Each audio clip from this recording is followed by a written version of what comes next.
What's up, everybody? Welcome to episode 26 of Breaking Bats, presented by Not For Long Media. I'm your host, Brian O'Grady. With me, as always, my co-host, JA Justin Ayers. Me and JA, before every episode, debate which episode number it actually is. And for the first time tonight, I got it right. So I'm pretty excited about that. JA got it wrong. How you feeling about that? Not great. Math was never my strong suit, though, so I don't claim to be a math guy. I'm an ideas guy. That's what I always say. I have to pull my cell phone out at a restaurant to do the 20% tip calculation. So, that's just what happens sometimes. But yes, excited to be back on for our YouTube viewers. Brian's backdrop today it's 10 out of 10. He's got like a big oval above his head. He looks like he's in a very expensive hotel. So head over to the Breaking Bad's YouTube channel to see what we're talking about, because it's an all-time backdrop. I got to be honest with you. We're at the Prince Hotel in Sapporo. My team, Cebu, my team, the company Cebu owns a bunch of hotels, and they own all the Prince hotels. So, well, there's Prince hotels. This is where we stay. But yeah, so it's a nice room. I will say, they my only complaint, the AC is lacking in this place, and I'm a big sleep in the cold kind of guy. In the United States, in the hotels, that thing's on as low as it goes, whatever that is, 60, 63, whatever. It's an ice cube Mm-hmm. in my room when I'm sleeping. So it does. Oh, there it is. I got a fan back there. Otherwise, it would not be good sleep, not beauty sleep for me. So, but other than that, very nice hotel. I'm a little polar bear when I sleep. It's a fantastic backdrop, and yeah, you're right. The best part about going to a hotel is hitting the down arrow on the thermostat. Like, all right, baby, how low can we get? Sometimes you'll find a weird one. It'll get down to like 58 or something. So it's a Yep. fun game you can play. So yeah, just another reason to check out the Breaking Bad's YouTube channel to see what Brian and I are talking about. This episode this week, though, it's brought to you by our friends at Som Sleep. Speaking of sleep, look at that segue. Are you having There you trouble go. getting enough sleep at night? Because Som Sleep's got you covered. They have the scientifically advanced Som Snack. It has ingredients that are naturally found in your body, like melatonin and magnesium. Sleep is the best form of recovery, and it's helped people everywhere take their game to the next level. It's simple. All you have to do is drink Som Sleep 30 minutes before you go to bed, and your body will naturally calm itself down. I love it. I think I'm getting a shipment of Som Sleep here soon. It's going to help me out because I sleep horrifically. Other sleep supplements leave you feeling groggy in the morning. That's not Som Sleep. Wake up feeling refreshed and ready to conquer the day. So to get Som Sleep, you're going to go to getsom.com, click shop, and enter the code BATS. That's BATS at checkout for 10% off your entire order of Som Sleep. All right, we got a lot in the news category this week. It's been a big week. You might not think it's been a big week, but there's a lot to talk about in the baseball world. We're going to start with Brian's San Diego Padres. They scored their first run in 26 innings on Tuesday, courtesy of Juan Soto's first Padre home run. Soto, by the way, is just killing it. He's reaching base at nearly a 500 clip since his trade, and he recently passed Ted Williams for the most walks by any player before age 24. So Soto's killing it. The team's not really. They had lost 5 straight. They got swept by the Dodgers in LA. The Giants had already beat them once. They were probably going to beat them again because Josh Hader blew a save. Manny Machado said, no, no, no. Walk-off home run to beat them and get them back on track. So if we look at the NL West standings, the Padres are 16 games out of first. However, they have just a 1-game lead over the Brew Crew for the third NL wildcard slot. My question to you, Brian, how worried are you? I'm not worried. Not worried. First of all, we said this before we started recording. They're still missing Toddy. I mean, talk to me after Toddy's played 10 games at least, because what a difference maker he is. Arguably the biggest difference maker in that lineup. So he gets back out there, that the whole vibe of that place, man, it's just gonna change. The whole vibe of that city is gonna change. He's electric, and he's so talented, and that's one of the best OPSs in the game coming back in there, some of the best power. So I'm not worried. I'm sure it started off about as good as it could have, right? That first game they played, Drury hits a grand slam in the first inning they put up. 5 or whatever runs it is in the first inning. They all, Soto, Bell, and Drury all were on base or whatever. Goes great. But it's baseball. It's not a. I think it looks worse to people because they went to LA and got swept. Because the Dodgers are, supposed to be the team that they're chasing, and it's the Dodgers. And you know what? They went there and lost. So what? If it was somebody else, I don't think it's as big of a deal. But because it's like we're still not beating LA, people take it a little more seriously. Again, Fernando Tatis Jr. hasn't played. So not worried. Josh Hader blowing the save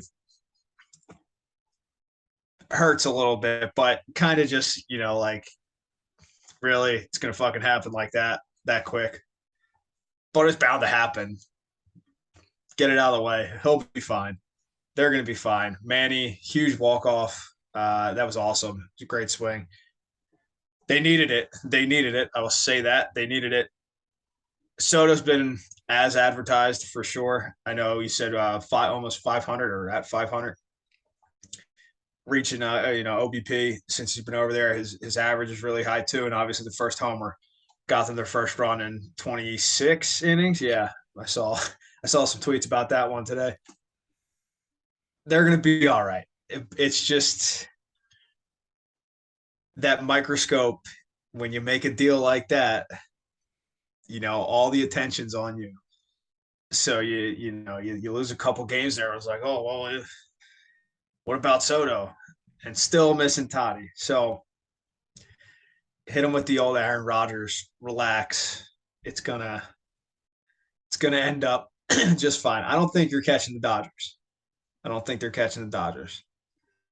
However, they're gonna win one of the wild cards. So they'll be fine. What do you think?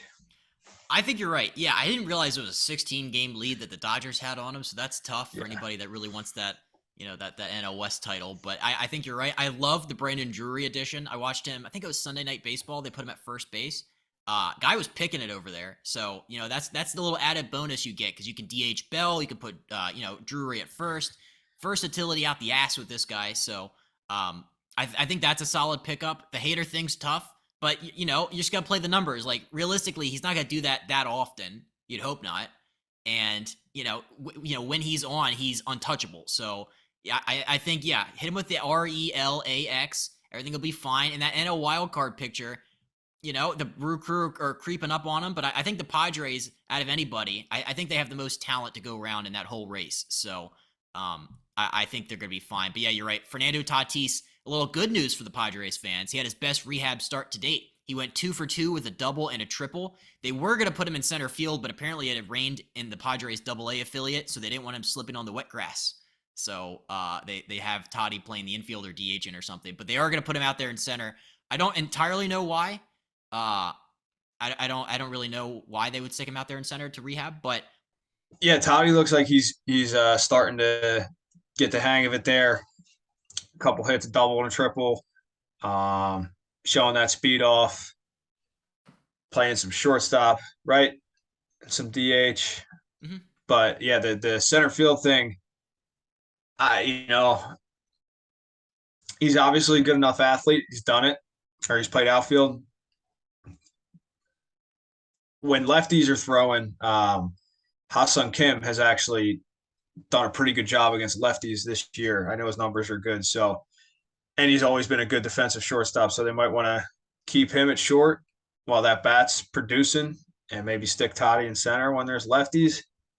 I'm not entirely sure, but they want to get him some work out there. They've been moving people around. I mean, I know Will Myers has played some center field now too, and Will also played some first base for the first time in a while. So I think they're just trying to see where they can mix and match and ride who's hot or maybe just get some advantages there with the matchup. So, but obviously the last thing they want is Toddy to get hurt playing center field in fucking AA. So we'll see how that goes. But man, I'm going with what I was saying earlier. I'm excited to see him back and playing because he's phenomenal. And I'm excited to see that team as a whole when he's back.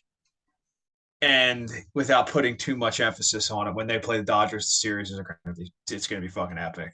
My my uncle actually is going to be in San Diego when they play. I think it's the end of September, and he is like, "Hey man, think you can get me tickets? Like, any of your connections over there?" And I'm like, "That is probably a hard one to get right there. Like, that shit's probably mostly sold out already. I would bet." So, gonna be awesome to see. But again, they keep comparing themselves to Dodgers. I know it's the West too, but it's like I don't know, man. The Mets scare me. The Mets were my pick, and they still are very scary. And they got DeGrom back and Scherzer. It's I don't know, but nevertheless, can't wait to see Toddy out there, and it's all gonna be fun. Yeah, I'm just curious. Like they are taking it kind of slow with him. I think when Bob Melvin was asked about a timetable, he's like, well, mid-August ish. So they obviously they don't want to put a number on it or a date on it, but yeah, they said that when he does come back, he's also going to be using that DH spot pretty heavily. So that's gonna be interesting to see how the lineup will kind of be tailored around that. Lots of off days, lots of DH. Like maybe some center field, like you mentioned. Yeah, I did see Will Myers out there, so that was it's usually like, was it Trent Grisham is usually their center fielder too? Yeah, it's usually Grish. I don't think his offensive numbers are where he wants them to be, or typically where they would be at so far this year. But he's very good defensively, um, and that shit can turn just like that. I'm pretty sure he's actually been hitting fairly well, like for a decent amount of time now. But it was just kind of that big of a struggle in the beginning that the numbers are a tough hole to dig out of a little bit. So, but man, it's how the game is today too, especially with the DH and not pitchers and pinch hitting as much. Like if you can move guys around, it just kind of makes the team a little more versatile, and you can give guys those days off, or you know exploit a matchup that you like and get another guy in there, whatever it is. So if that's I'm sure if you asked Toddy that they would be in the World Series, and if he was playing center field, he'd probably be like, all right, yeah, let's do it. So whatever. That team's definitely trying to win games and win a Yeah. World Series. So I don't think anybody's worried about where they're playing. Yeah, I mean, it seems like they got a lot of guys that can kind of play all over too, which is good for mixing and matching. Well, cool. All right, so the next thing we have up for you guys is Adley Rutschman's impact on the Baltimore Orioles. So the Orioles right now are 58 and 52, 6 games over 500, something that I never thought I would see in a year where nobody thought they'd be any good. They're only a half game behind Tampa for the third AL wild card. So another one of Brian's team there's Orioles are nipping at their heels. But I think a large portion of their success has to be attributed to their rookie catcher phenom, Adley Rutschman. So he debuted on May 21st, and since then the Orioles overall are 42 and 27. And when Adley's in the lineup, they're 38 and 25, and without, they're 20 and 27. There's just like such a stark contrast to the way the team performs with him in it and him not in the lineup. Have you ever seen like one individual player have this big of an impact on a team? I'm sure there is. Off the top of my head, I can't think of one. I mean, and what's crazy is like I feel like it's so quiet too. Obviously, you're an Orioles fan and you're a big Adley Rutschman fan, so you are a little more aware of it. I think everybody's aware that the Orioles are fucking playing awesome. Let's give them that. But I don't think, at least I wasn't until earlier today. I think I saw a stat before I even saw any of this of how well he was playing. I didn't know he was he was doing all this. I mean, it's amazing, and yeah, I think you're totally right. He's obviously been a big part of that turnaround there. I do believe one a former Oriole too. Manny Machado had a pretty good impact. I don't know exact numbers, but that team when he first got called up, he also just celebrated his 10 years in the major leagues, which is awesome. So shout out Manny. But when he came up, they weren't really expected to be a playoff team, and they brought him up to play third base, and they really didn't look back. So maybe the Orioles got something going on with that. But man, even if there can't be too many, right? And I, if we're being totally honest, I can't imagine there's too many teams that, if this situation did happen, that they were expected to be as bad as this Orioles team was. You know what I mean? So it's even like more impressive with them. But good for him, man. I mean, again, it's crazy to me, and maybe I'm a little bit out of touch. I don't think I am, but it's crazy how quiet this is all going on. Not the Orioles, but Adley. I mean, good for them. Good for him. That's it's amazing, really. I'm sure you're loving it over there. Oh, it's the best. Just the way he handles himself, and even the way he handles a pitching staff. I think I heard this might be a couple days old of a stat, but he was in like the 91st percentile for pitch framing. He had thrown out like 33% of runners trying to steal or something like that. So he's the total package. And he just looks like he has so much fun out there on the field. Like the Orioles social team does a great job of clipping these things where, the pitcher will get the last out in the ninth, and then Adley will come up and do a dance and hug him. And just like you never like he never not has a smile on his face when he's out there on the field. And from a fan's perspective, it's infectious. I know my guy Barstool RDT, he's big time into tweeting these Adley Rutschman clips out. And it's just like a golden retriever out there. He just loves life and he loves playing ball. I have some fun Adley Rutschman stats because I feel like I look on Twitter and every day there's a different Adley Rutschman stat about the amazing things he's done.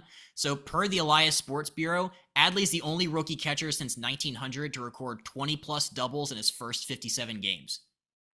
Not too bad. This is a couple days old, but Adley had the second highest WAR and weighted runs created plus among rookies. He only trailed Julio Rodriguez. So I don't know, rookie of the year for AL is going to come down to probably him and J-Rod. And then he's number one in the league in on-base percentage since the All-Star break with 529. This guy does it all. Like, I knew when they drafted him they had something special, but I didn't realize the impact he would have so quickly. So when you hear numbers like that, I mean, that's got to make your head turn, right?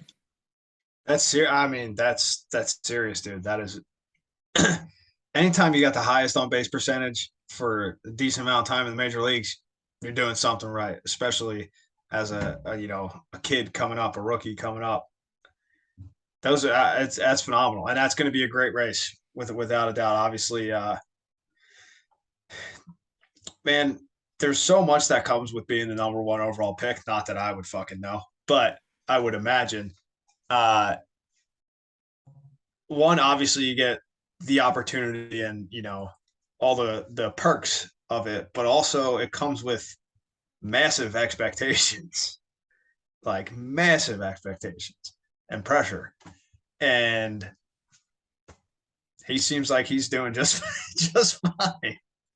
Obviously talented, but I mean handling it like you said, mentally and just the kind of player he is. It's just phenomenal. That's all I can say about it. And also, like, I know the Orioles, like, I obviously, it still kind of, chafes me a little bit, the fact they traded Trey Mancini. I feel like he was probably a big influence on the locker room and just like a tone setter. But, like, I wonder how much of that role has kind of been picked up by guys like Adley Rutschman and obviously Rougned Odor's. Every time he hits a home run, it's in a clutch situation, it feels like.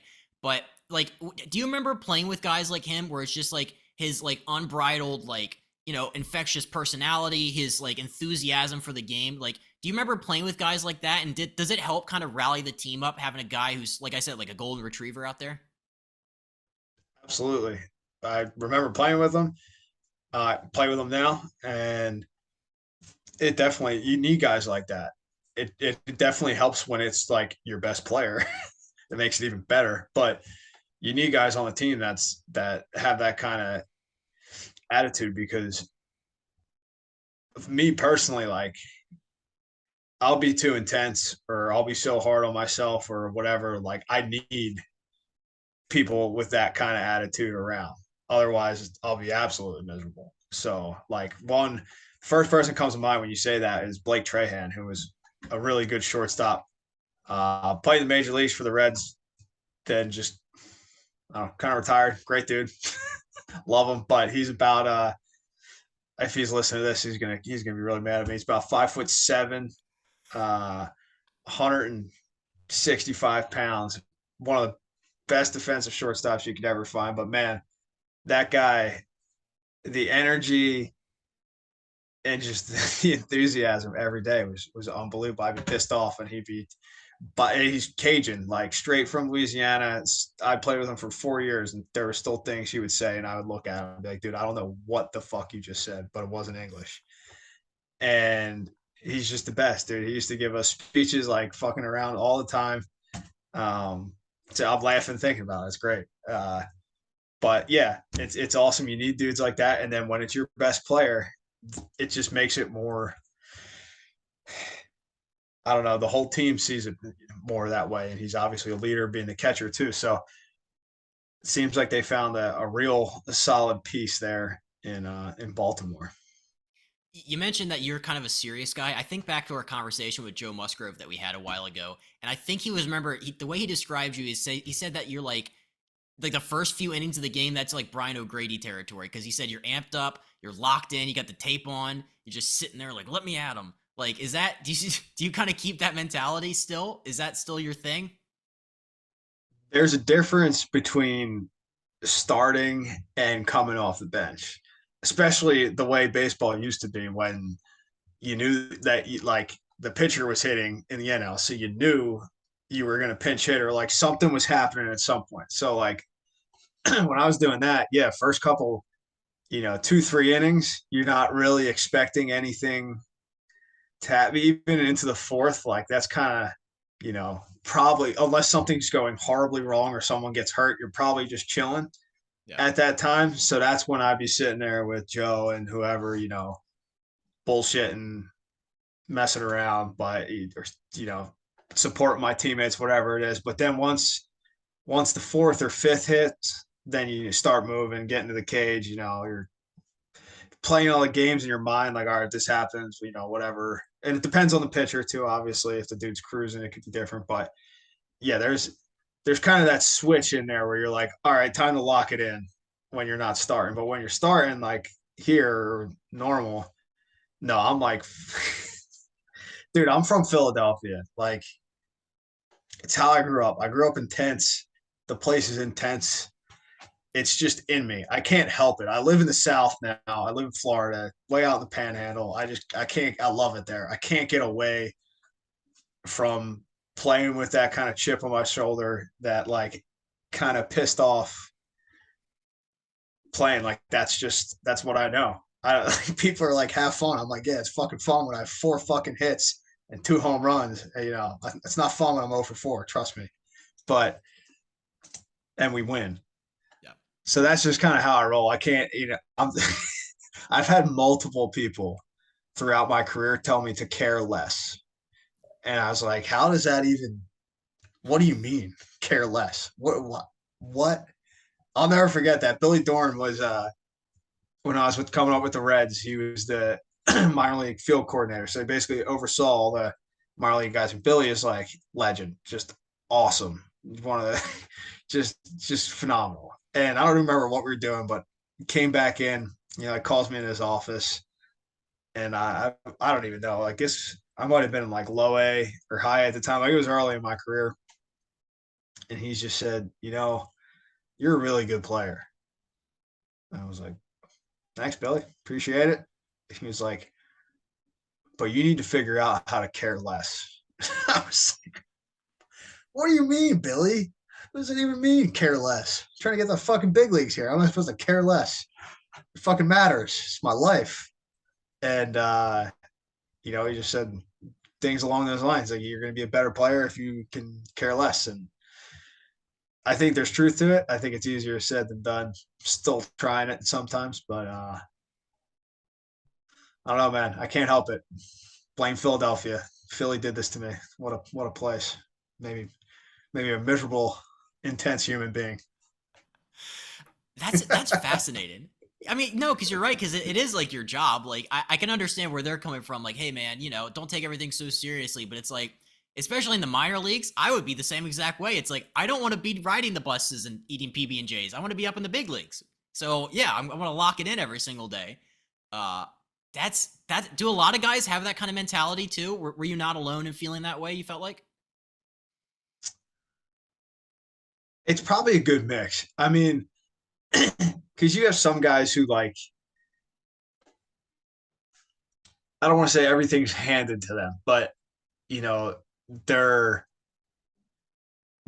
they don't like if they're a high school kid and they're drafted, especially high, they haven't had like they've never experienced failure in their careers. They dominated high school and summer ball and whatever else because they're obviously high draft picks, and then they got a ton of money to come play baseball. So it's like they don't even get it yet. So maybe they don't care as much. And obviously some other people just have that kind of like disposition about themselves, and they're just not that they don't care, but they're just more laid back and more relaxed. Probably like California kids is probably actually a really good example of that. But then you got I would say people like me, like I had to fight for everything I got in my career and everything I have in my career. And that doesn't stop. Like I've never just been able to like coast and chill and just be fine. I've always had to feel like I've always had to work harder and figure stuff out and work my way up. Wasn't really given anything. So it just kind of comes with that, honestly. And I mean, am I going to say that there's times when that hurts me? I'm sure there are where I will say I do a pretty good job of being pissed off, but using it as opposed to just letting it like affect my game and like I don't play good because of it. Like I use it as like focus and motivation. But yeah, I've been known to burst out a little bit sometimes. But man, I think without that I wouldn't have gotten to where I've gotten to. So just roll with it and do my best to try to enjoy it and care less sometimes. What's funny is we're rambling on about, or I'm rambling on about this, but it is the more you play and like the higher level you get to, it's kind of like a day to day battle of mentally where you need to be to perform that day. And it's different for pitchers or position players or person to person. But, some days I'm like, all right, I need to calm down, care less, fuck it, whatever, let's do it. And other days I'm like, all right, I need to, you know, get it going a little bit here, be a little more intense. And it's just learning yourself and learning what you need. But I think baseball, we play so many games that one day it could be that, and the next day you're like, this ain't working at all. So you got to figure something else out. So because at some point it's not as much physical. It's physical, but it's also a lot of mental too. And I've swung a bat so many damn times in my life. Every time I think I change something in my swing, it ends up being just about the damn same. So it's like, it's really make a difference. Really make a difference. It's like up here that's making the most difference. This is great. Yeah. What would Justin Sua say, or like did he talk to you about that kind of stuff in Tampa? I think I think it's on the Sua podcast. He knows. Sua knows my innermost secrets. No, and we've had this conversation before, and it's like, okay, because I'm also real into, like, one of the things I use to focus during the game is breathing, like breathing techniques. Like when I'm hitting, I'm trying to focus on my breathing, so I'm not thinking about anything, and it's just reaction and stuff.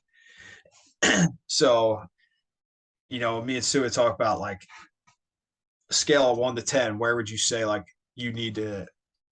Where would you say you're at when you're playing your best, like pumped up or zenned out? And I'm like a 6, like slightly, probably the best, like a relaxed, but just a little bit like, all right, let's go. But get too high, do the breathing or whatever it is and come back down a little bit. Or if it's, I'm a little too Buddha and Zen over here, it's like, all right, well, let's fucking go a little bit, bring the Hulk out a little more, and let's get after it. So, dude, it's constant. I'm doing it now. It never stops. You think you figure it out, and then you don't. And then you get back and you're like, okay, got it this time. And the next thing you know, you don't. And it's just never ends. I'd love to ask Mike Trout, if that happens to him, or if it's just us mere mortals in baseball that it happens to. But I bet you he would say he does the same thing. That's fascinating. I love that conversation. That was I don't know how we got there, but I'm glad we did. So I don't know either. I liked it. I think people will like it too. It's late in Japan here, man. I'm just running on fumes. I don't know what I'm saying right now. One last thing about the Orioles, then we'll transition out of that. The Orioles hadn't had a winning month since August of 2017, which reading that hurts me a little bit. But obviously since then they've been better, and they also hadn't strung together consecutive winning months since April and June of 2016. So look out for the Baltimore Orioles. They may have traded their all-star closer in face of their franchise, but damn it, they keep winning. So there's something to be said for that. And Mancini is killing it in Houston, and Jorge Lopez not so much in Minnesota. But Adley Mania and Rougned Odor, his 11 home runs. I think I read 6 of those were high leverage. So I don't know what they classify as high leverage, but shit, they're cool. Was that a walk-off today or yesterday, or was that just a I game think that was winner? just a big situation. Yeah, I don't think that was a walk-off. It was a great pimp job. Whatever. Oh yeah, because I saw Batista came in and they were talking about Batista's new walkout song and thing they had going for him. Because did you see everyone the Edwin Diaz video? Yeah, that's taken over baseball. Like the trumpets, he's been doing it for a while, I thought. Yeah, he has. I don't know. The angle was just kind of cool. I'll say that. And he's also just been absurdly dominant, so that probably plays a role in it too. But yeah, apparently Batista's was pretty good. I couldn't hear it great, so. Yeah, like they had fans in the stands recording it. So for those of you who don't know what we're talking about, the Orioles closer Felix Bautista, absolutely dominant rookie this year. He changed his entrance to the Omar whistle from The Wire, like where he's I had to go back and rewatch that because The Wire's a little before my time. But yeah, it's cool as hell. The lights on the stadium flicker. It's just I don't know why people hadn't used that before in Baltimore. Like everybody in Baltimore loves The Wire, and when he comes out to the Omar, it's like, oh, chills. So fun little thing they do there. But good closer entrances are phenomenal. You know what number 1 is though? David Bednar, Renegade by the Sticks. Gets the yinzers going. Gets the yinzers going. Yes, it does. We should do a top 5 on best closer entrances. Write that. We got plenty. We got plenty of episodes coming, kid. Closer entrances. Okay. Next up for you guys, Aaron Judge. Will he eclipse the 60 home run threshold? So the highest single season home run total in the last 20 years is his teammate Giancarlo Stanton had 59 in 2017. Judge has got 44 right now. Projections say he'll hit 63 home runs, which is a new club record. And is also projected to have 139 RBIs and 132 runs, which if he did that, good God. But do you think that he'll eclipse the 60 home run threshold with, I don't know how many games it's left, like 50-ish? I don't know. What do you think? I think he's gonna. Yeah. That's such a bold statement, dude. 60 homers is so many. But yeah, he's at 44 and there's like 50 games left, and he's liable to just, I mean, it was only a few weeks ago where literally I feel like every time or right after the All-Star game, I guess, every time I looked, it was like Judge homers. No, if he hit another one. And he hit another one. It's just like, holy shit, man. I mean, obviously he's a large human, but he's got a great swing. And he plays in Yankee Stadium. I think it's crazy. I think he's going to do it. Man, my teammate here has 33 or 34. I feel like he has a home run every fucking game. So 60, 44, and then 60 is just like insanity. But man, I think he's going to do it. What do you think? I don't know. I usually am on the mindset of that guys peter out around this time of year because it's August. And I think Adam Jones was on here talking about the dog days of August where it's like, the back gets heavier and you get tired and everything hurts. So, I mean, he's 6'7". He's a big guy. So that, durability has obviously been a concern for him in his career. You're right. It does feel like every time like MLB Network would do a cut in, it's like, it's the first inning or whatever. Let's see if Judge, he hit a home run. So he does it almost on command now, which is kind of cool. But I'm going to say he doesn't do it. I know that's a bummer. And I know that'll, not be great to hear, but I don't don't know. I don't like it. 60's a lot, man. It's very tough for me to say that he's going to do that, but you made a great point right there. If he stays healthy, which is a huge if he has so far this year, knock on wood for Yep. Aaron Judge right now. If he stays healthy, I think he's going to do it. Little caveat. That'd be cool. I hope he does. Yeah. I hope he does because it'd be cool to see somebody do that. Yeah, non-steroid induced. Yeah, I mean, like, McGuire and Sosa and Bonds and all that did that. But, like, it'd be cool to see somebody in the age where you can't do that anymore. Obviously, the Roger Maris record is still out there. But, yeah, I think it would be cool. But the Yankees as a whole, though, have struggled big time. Now they're tied with Houston for the best record in the AL. But on June 18th, the Yankees had a nine-game lead over the Astros. Since then, their Yankees are 22-24, and the Astros are 31-15. And whenever they play each other, the Astros always win, it feels like. If you're a Yankees fan, are you nervous? I think so. I really do. Not they're going to be in the playoffs, but that's not what the Yankees are shooting for. In the playoffs, that's they're trying to win the whole thing. So, dude, the Astros got their number. I forget what the stats are, but they, when the Astros went to New York and threw the combined no hitter, I forget what the the record is, but yeah, the Astros own them. So, Yes. Come playoff time, that is a problem, especially if Houston gets that 1 seed. By the way, I don't even like the Astros. I don't even understand. They just win always. It's amazing. Justin Verlander. I know, it's crazy. On top of that, the Yankees missed out. Luis Castillo dominated them, who they could see in a playoff series with the Mariners. Also, Matt Carpenter, who's been an absolute revelation in that lineup. I feel bad for him breaking his foot. Yep. His back foot. That's such a random foul ball to hit your back foot like that. That sucks. I'm with his buddy over here, Jansen. They went to TCU together, and they work out together in the off season. Like this whole time, we just been talking about how good he's been doing, how pumped he was for him, and all this stuff. And then that happened. So, that sucks. I feel bad for him, but that really hurts that lineup. Stan's been hurt a little bit again. It's just I saw it was not a good game last night against the Mariners. Was the extra inning game where they kind of IKF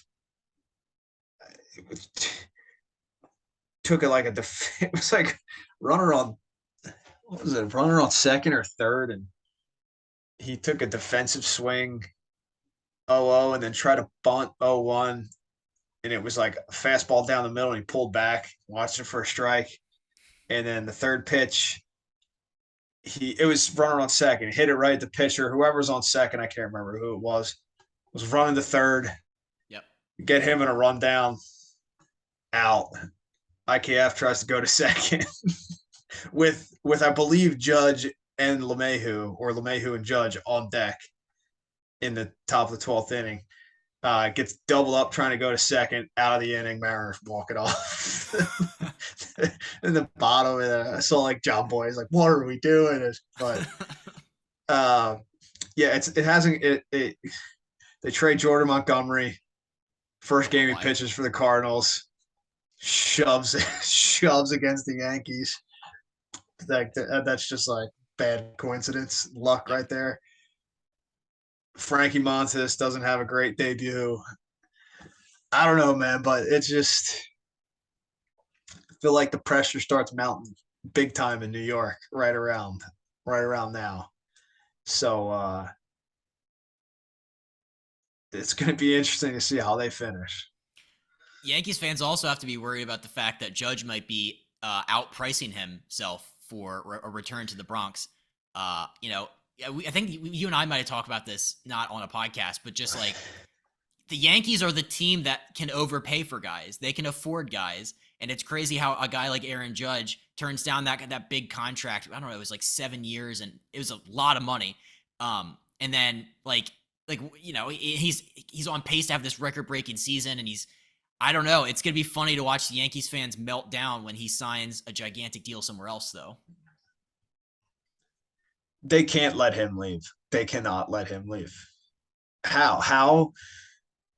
It can't. It just can't happen. If they do that, the New York fans are going to have an absolute meltdown. But he's been, dude. He's their guy. He's like, if they signed a contract, they're talking like he's going to be like the next New York captain. How you going to let him walk? You're the New York Yankees. He's played for Yep. you your whole career. I mean, Judge, good for you, dude. You turned down that money and you're making yourself look like an absolute genius right now. But it I just I don't see how do you let him walk? It can't be an option. It literally cannot. If you're Cashman, if you're Steinbrenner, you're the Yankees, how can you let him walk? It'd be a revolt in New York. There'd be protests. I mean, and then who pays him? I don't even know. The Mets? He's going to go to the Mets? Can you imagine that? If he goes to the other side of New York, goes to Yeah. Queens, what a meltdown that would be. But seriously, I mean, there's no way the Dodgers could pay him, right? No way. Probably is a way, but there's no way. They'll figure it out. Yeah. But like where else is he gonna go? He's that would just be. I would love to see what would happen if he signed with the Mets. That would be World War III. just epic. But I don't see it, dude. The Yankees are gonna pony up. Judge is gonna be a rich man, and what, dude? If you take him away from that team, what do you got? Seriously. Yeah, it's a good point. Giancarlo Stanton, I guess, but I don't like he turned down 7 years, 213 and a half. So 30 and a half per year he turned down. Every interview he's done where he's been asked about a return to New York, he's been so like turning the page, non-committal. Like I think even at the All-Star game, somebody might have asked him, Yeah. like the little kid is like, what would you tell a little kid who wants to see you in pinstripes for the rest of your career? And he's like, it was some quote. He's like, well, things happen. So I think he's mentally already out of New York for whatever reason. I don't know.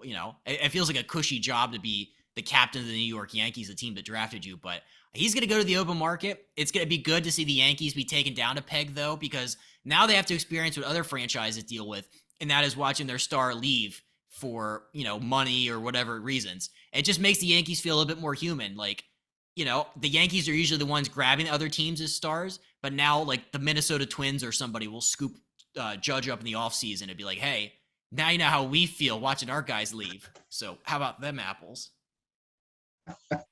Yeah, that question in the All-Star game was ridiculous, by the way. I remember seeing that. Like, just put him on the spot. It's just such a. I guess if you're the reporter, it's a good TV, but as a player, it seemed possible, maybe just a little bit unfair in the way it was posed with the kid. The kid wants to see you in a Yankees uniform, bring a kid into it, but man, I don't even know where he would go. Honestly, other than the Mets, I don't know. I think he's from Vegas.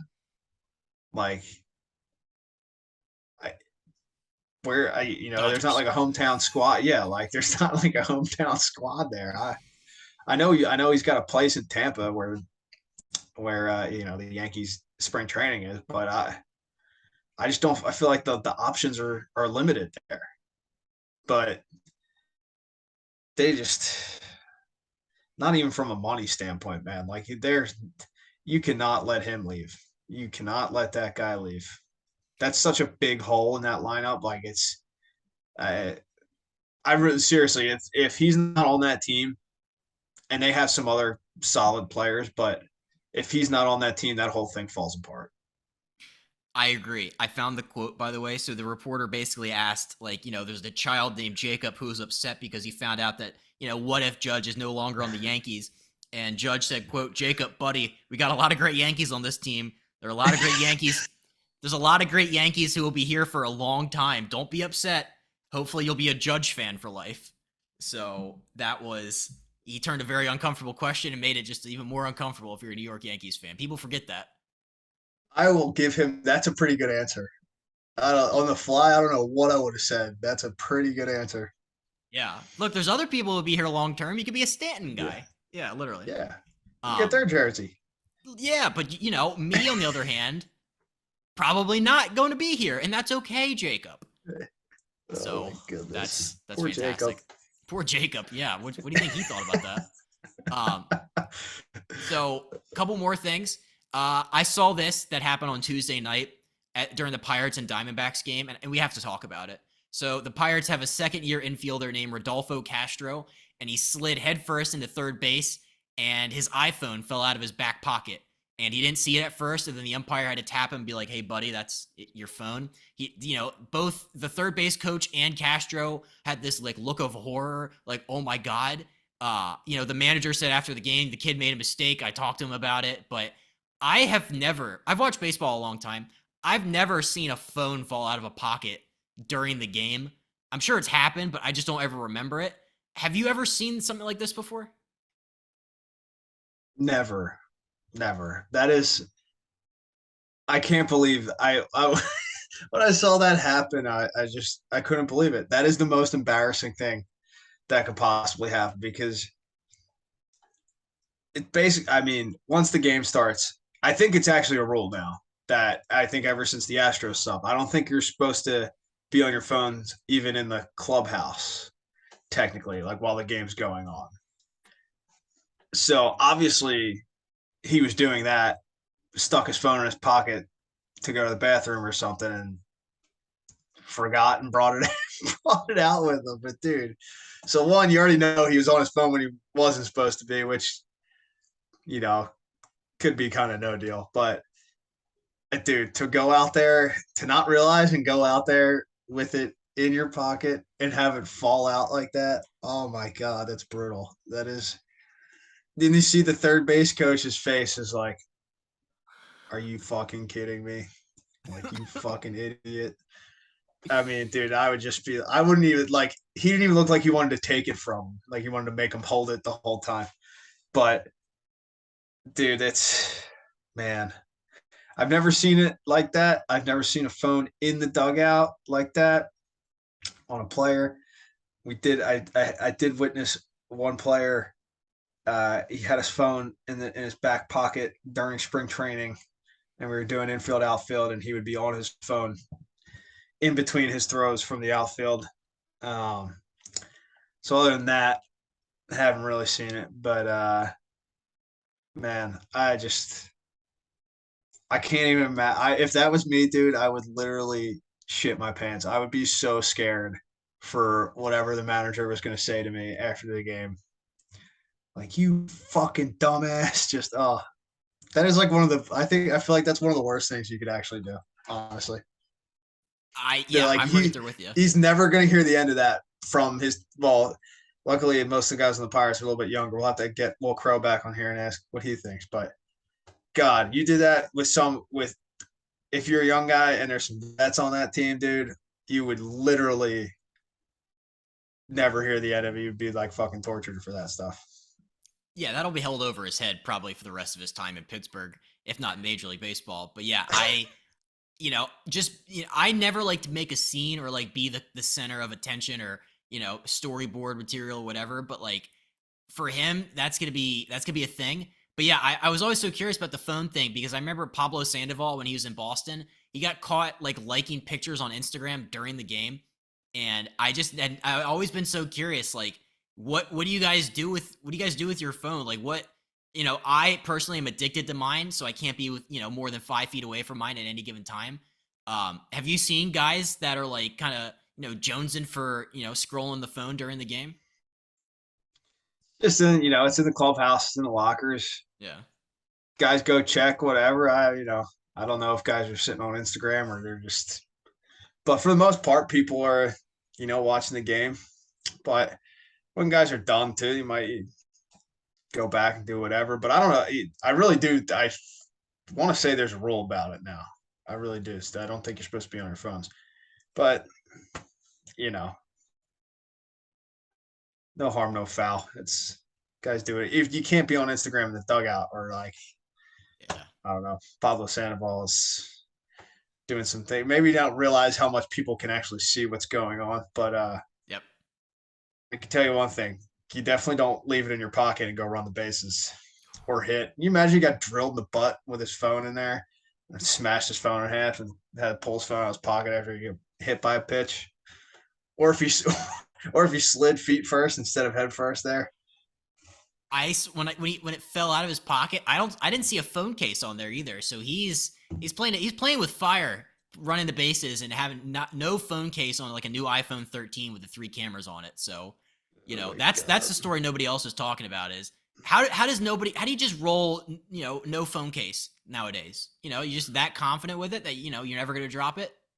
I wouldn't have that kind of confidence. So maybe he does. No chance. Yeah.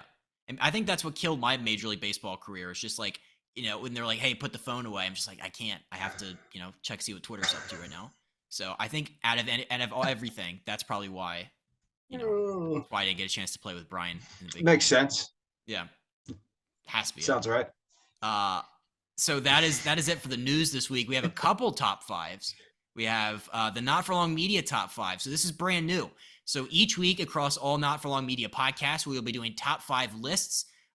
This week, we're going to be doing the top 5 chicken wing flavors. And they're going to make graphics, and it's going to be a whole big thing. So make sure you're following Not For Long Media on Twitter and Instagram and TikTok. So, like I said, chicken wing flavors is this week. I was on there when Colin did his, and I was also on there when Jack in the Back did his. These get very contentious, and, everybody's tastes are a little bit different. So I'll let you go first, and then, we'll kind of roll with it. I'm boring, man. I'm typical. But we're going to go number 5 is teriyaki. Every once in a while. It's not really even a thing for me. But number 4 is barbecue. Same thing. It's just like another slightly above. Like if they're there, if I'm out, at somebody's party watching football and they got some, I'll probably have one. But if I'm ordering them, probably not going to get it. 3 would be garlic and/or garlic parmesan, depending. We're getting a little more in my territory here. I would order some of those. I am a fan of those. But then 2 would be hot. Give me some hot with just some blue cheese. I'm ready to go. That's what I'm going to get. And then number 1, even more standard, is just mild, slightly below hot. Perfect. Just a little bit of that zing. Hot, I'm like sweating and my tongue's burning and I'm like gulping down water as I'm eating them. Mild's like perfect, just hot enough. I'm really enjoying it. Good flavor, classic. And that's me. I'm not hard to impress. I just need the classics. I like that. I like that a lot. I think we have pretty similar tastes. I don't like every once in a while, I have one kind of hot-ish on mine, but for the most part, I don't like to have my mouth burn. If I'm at a Buffalo Wild Wings, I'm going to look like an idiot because I'm just drinking everything in sight because my mouth is on fire. I don't like that feeling. But, if somebody orders like for the table or something, that's usually when I'll venture into that territory. Number 5, I have buffalo. Get crazy every once in a while. Just get a couple buffalo wings. Number 4, I have lemon pepper. It's not going to burn your face off. A little dry rub on there. Number 3, I just have medium. Classic wing sauce, it's tried and true. Number 2, I have honey barbecue because like I said earlier, I don't like to have my mouth burn. I actually like to enjoy things that are a little sweeter. And number 1, I'm gonna borrow Colin's number 1. It's Old Bay or like a honey Old Bay. That's a Maryland staple. If you go to like the Green Turtle or any place you see on a menu and you're like, oh damn, Old Bay, you got to get it. So that's my Maryland in me. But yeah, for the most part, I don't like the feeling of my mouth on fire. I don't know how people do that. I've never had Old Bay wings, but I would definitely like them. So I'd be curious about that. Philly, Chickies and Pete's, Old Bay on fries and other things. Phenomenal. Big Old Bay guy. So I'd be interested in trying those. That sounds like a good one. You ever had a Bow-tini? We have a natty bow and you salt the rim with Old Bay. Again, that just might be a Maryland thing. But nope, never have. Yeah, it's if you ever venture up this way when you come back home, you gotta try it. It'll change your life. So that is our Not For Long Media top 5. And then for the baseball, the Breaking Bats top 5 for this week, we're gonna be ranking the top 5 best baseball nicknames. So I think I'll start us off with this one. My reasoning for this is just kind of like I like guys that are so synonymous with their nickname that you can just call them the nickname, and guys will like know immediately who they're talking about. So number 5, I have the Todd father, Todd Frazier. I just love. I don't even think I've actually ever called him Todd Frazier. I just call him the Todd father. So that is number 5. Number 4, Pablo Sandoval, aka the Kung Fu Panda. We talked about him liking pictures on in the dugout during the games. Kung Fu Panda or just Panda. You could interchange that one there. Origin of that one, he was sliding into home plate, and just like the movie character Kung Fu Panda, he did like an acrobatic thing where he dove around the slide and whatever. It was cool. So Pablo Sandoval, Kung Fu Panda. Number 3, I have Randy Johnson, the big unit. I just think that's a timeless one. 6'10" or 6'11" or however tall he is. That's a big unit. So Randy Johnson. Number 2, going classic. I'm going Reggie Jackson, Mr. October. I looked up. He slugged .755 with 10 home runs and 5 World Series appearances. So Reggie Jackson, synonymous with Mr. October. And last but not least, I've never actually called him by his real name. I feel like I just call him Big Poppy. I'm talking about David Ortiz. Poppy being Poppy or just Poppy. I think when guys' nicknames supersede their actual name, like nobody calls him David. Everybody calls him Poppy. So that's my top 5 best nicknames. There's some good ones right there. We have 2 of the same. We'll get there in a minute. My number 5 is the Big Hurt, Frank Thomas. As a hitter, that's just a good nickname when you're coming up to the plate. The Big Hurt. It sounds like you're going to do some damage, which he did. Great swing, even though he was gigantic. But that's my number 5. Number 4, Mr. October, Reggie Jackson. Love that name. I mean, it could be the best nickname of all time because it sounds like you're the most clutch player of all time, Mr. October. Side note, met him in the Arizona Fall League. He was where the Yankees guys were on a different team. He's from right outside Philadelphia. He went to Cheltenham High School, so not far from where I'm from.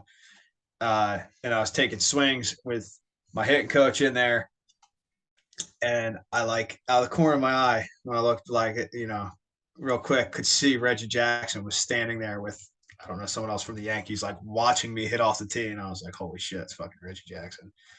And after a couple swings, my hitting coach, talked to him and kind of introduced ourselves. And next thing you know, I'm getting like a 45 minute hitting lesson from Reggie Jackson in the cage. It's pretty nuts. So Mr. October, number 4. Yeah, one of the cooler moments of my baseball career. Number 3, the Wizard, Ozzie Smith. You don't even you could already tell what he did, what he was good at or the best at. Fielding baseballs, the Wizard. Come on. And he did backflips, which was sick too. I would probably snap my neck if I tried to do a backflip. Number 2, Big Poppy, David Ortiz. You're right. He's Big Poppy. He's not David. Big Poppy. It's Big Poppy. David Ortiz, the best. And number 1, my personal favorite is Fred McGriff, Crime Dog. Love that one. I don't know why. I think it's hilarious. I just looked up the origin of that. Apparently, there was some cartoon McGruff took a bite out of crime, and Berman gave Crime Dog to Fred McGriff. I love it. Phenomenal. That's my favorite nickname of all time for sure. But when I was thinking of this, there's a lot of really good ones. There's some serious baseball nicknames. I mean, the Splendid Splinter, Ted Williams, all of well, I guess Babe Ruth is technically a nickname, but all of Babe Ruth's nicknames. Yeah. Like even Noah Syndergaard, Thor. Like there's a ton, man. And Kung Fu Panda is a really good one too. But I never realized how many great baseball nicknames there were.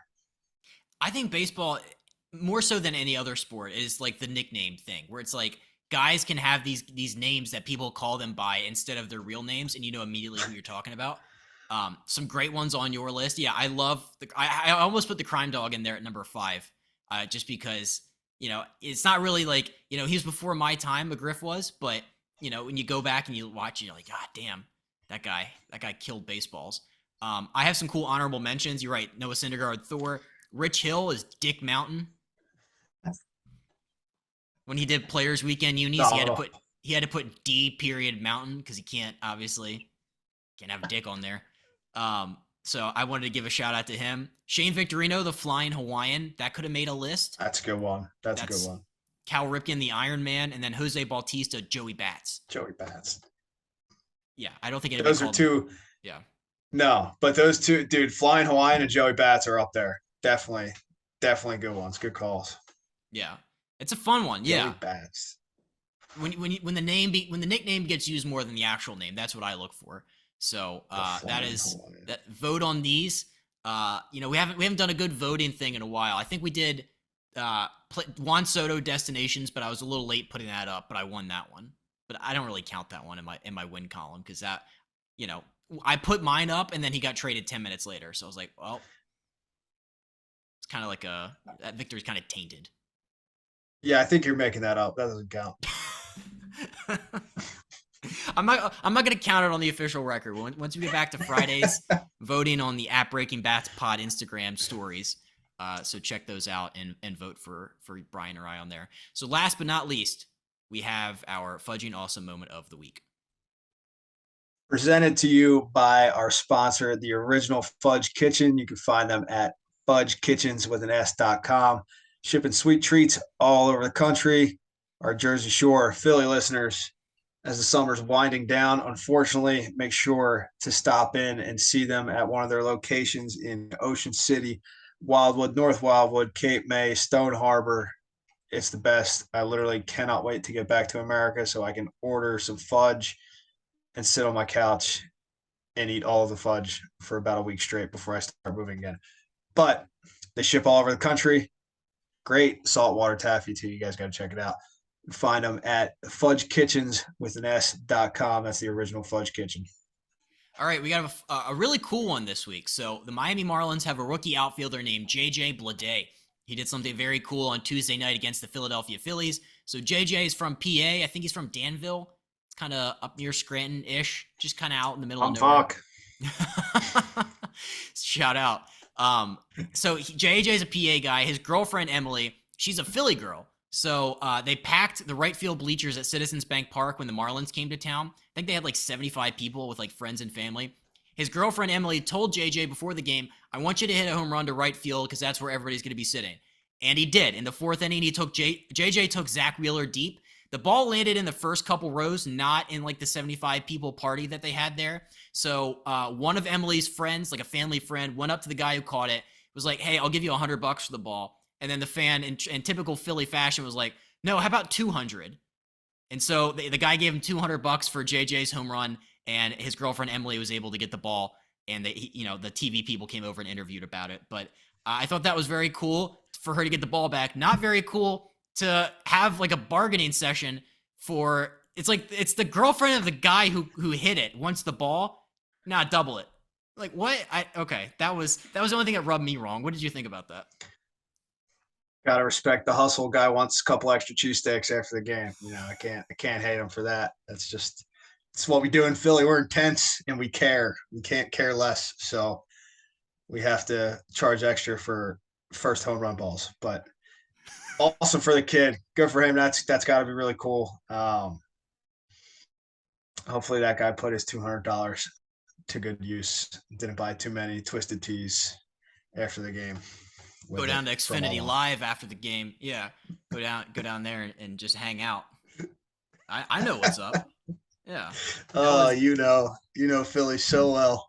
I know that big parking lot where you just go the Mecca in the middle of it. You just go hang out after the game, get a couple pops. Listen, this is one thing that nowhere else is like that. Philly, all the stadiums are right there, and it's a good time whenever. There's times where the three intersect, and it's just it's a gigantic party down there. They put an Xfinity Live and all that stuff in there now too. It probably makes an absolute killing every time there's a game. But that is one cool thing about Philly that you can you see all the stadiums are just right there, right next to each other. It's not fun. Although the Sixers are, no, it's not fun getting out of there, and apparently the Sixers are going to build a fucking arena right in the middle of everything, which sounds like a horrible idea to me, but what do I know? Not a lot. That's interesting. Yeah, because I was on Colin's podcast, the Colin Thompson Show, available wherever you get your podcasts, and we were talking about that a couple weeks ago. Because you're right, the Sixers want to build an arena in Center. It's like Center City, down by like the fashion district near Chinatown or something. They want to tear like an old ball down and build it there. But you wouldn't go to Sixers games if it was downtown? Dude, that is such a nightmare to get to. Like, the stadium's already a nightmare to get to, but at least they're all right there, right off 95. You want to go like in Center City, man, forget it. That's going to talk about taking forever. I don't even know where you going to park. Where are you going to park down there? Huh? Tell me where there's parking, because there isn't. They're going to build a whole new garage for Sixers parking. I don't know. Listen, the city life is not for me anymore. I love Philly for growing up there and living right by there for my first 25 years of life, but it's those days are done for your boy. So no, I will not be attending Sixers games there. Oh, that hurts. That's what the Wizards do. The Wizards play downtown DC and Chinatown. You take the metro, you park in like one of those many, private garages around there. Same thing in Philly. You could take whatever public transit's down there, take the train in, park in whatever garage is around. I don't know. I kind of like it. I don't necessarily love getting out of South Philly when there's 30,000 cars trying to get out 2 exits. I'll tell you that. That the design of the exits there could be better. I will definitely say that, but I'm also not a huge fan of getting on the train in South Philly or in DC. So, fair points. Here in Japan, there's like 6-year-old kids going to school on the train every day by themselves in their little school uniforms. You don't see that in Philly and DC. Put it that way. I think that's a great way to end today's episode. Brian, not a fan. If the Sixers build their new arena in 10 years in downtown Philadelphia, he will not be cheering on the 76ers, apparently. And that's okay. I will always cheer on the 76ers. I will just do it from the comfort of my couch in my house, a lot of miles away in Gulf Breeze, Florida. But it's a good episode. We had to pivot a little bit here. We had a guest lined up, last minute cancellation, but we'll have them on next week. But a lot of good stuff, a lot of random stuff in here as well. A lot of me rambling. Good rambling though. Yeah, I think people are gonna enjoy this one. I think people, I think people appreciate a good you and I episode because we can dive into topics and learn funny stories and get like anecdotes about Reggie Jackson and your shortstop buddy from the Reds who couldn't understand who he was talking about. We wouldn't get that with a guest. So. Yep. I mean, if there's one thing I have from baseball, it's a lot of stories. So one of these days we'll get more out there, but for now, this will have to do for now. And I'm just trying to finish out the season strong and get the Lions a championship over here. That's what we're going to do. All right. We'll see you guys next week.